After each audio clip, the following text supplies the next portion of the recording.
Dear friends, we have had 2 visitors to our railway. One of these, City of Toro, is a very famous engine. We were sorry when we had to say goodbye to him. The other visitor was different.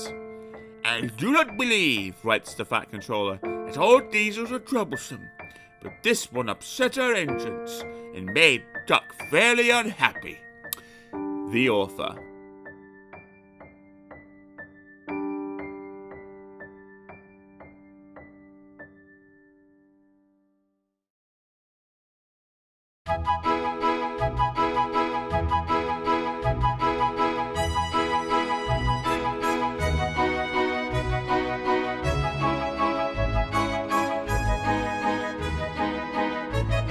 Book 13, Duck and the Diesel Engine.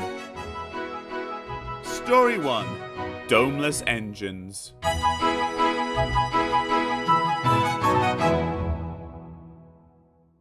A special train arrived one day, and the Fat Controller welcomed the passengers. They looked at everything in the yard and photographed the engines. Duck's driver let some of them ride in his cab. "They're the Railway Society," his driver explained. "They've come to see us. Their engine's City of Toro. He was the first to go 100 miles an hour. Let's get finished, then we can go and talk to him." "Oh," said Duck, awed. "He's too famous to notice me." "Rubbish," smiled his driver. "Come on." Duck found City of Toro at the coaling stage. "May I talk to you?" he asked shyly. "Of course," smiled the famous engine. "I see you are one of yous." "I try to teach them our ways," said Duck modestly. "All ship shape and swing in fashion. That's right." "Please, could you tell me how you beat the Southwestern?" So City of Toro told Duck all about his famous run from Plymouth to Bristol more than 50 years ago. They were soon firm friends, and talked Great Western until late at night. City of Toro left early next morning.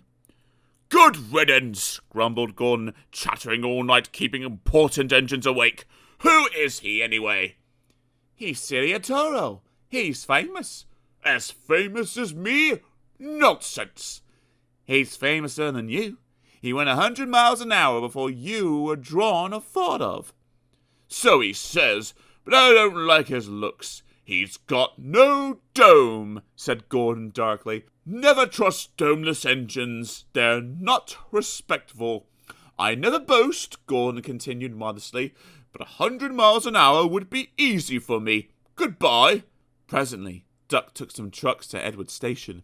He was cross, and it was lucky for those trucks that they had tried no tricks. "Hello," called Edward.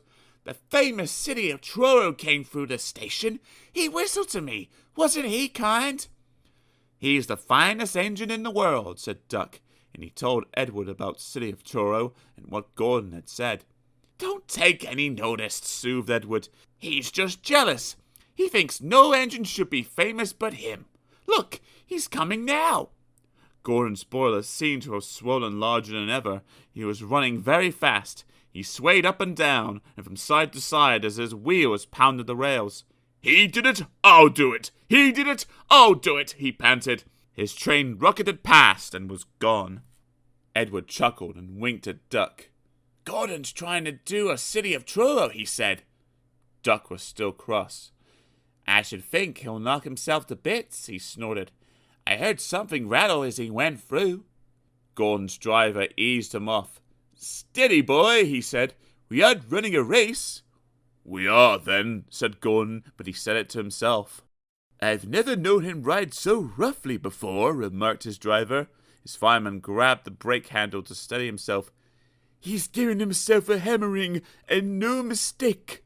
Soon, Gordon began to feel a little queer. "The top of my boiler seems funny," he thought. "It's just as if something was loose. I'd better go slower." But by then, it was too late. They met the wind on the viaduct. It wasn't just a gentle wind, nor was it a hard, steady wind. It was a teasing wind which blew suddenly in hard puffs, caught you unawares. Gordon thought it wanted to push him off the bridge. "No, you don't," he said firmly. But the wind had other ideas. It curled round his boiler, crept under his loose dome and lifted it off and away into the valley below. It fell on the rocks with a clank.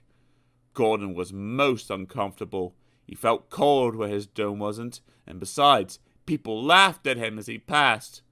At the big station, he tried to whoosh them away, but they crowded round no matter what he did.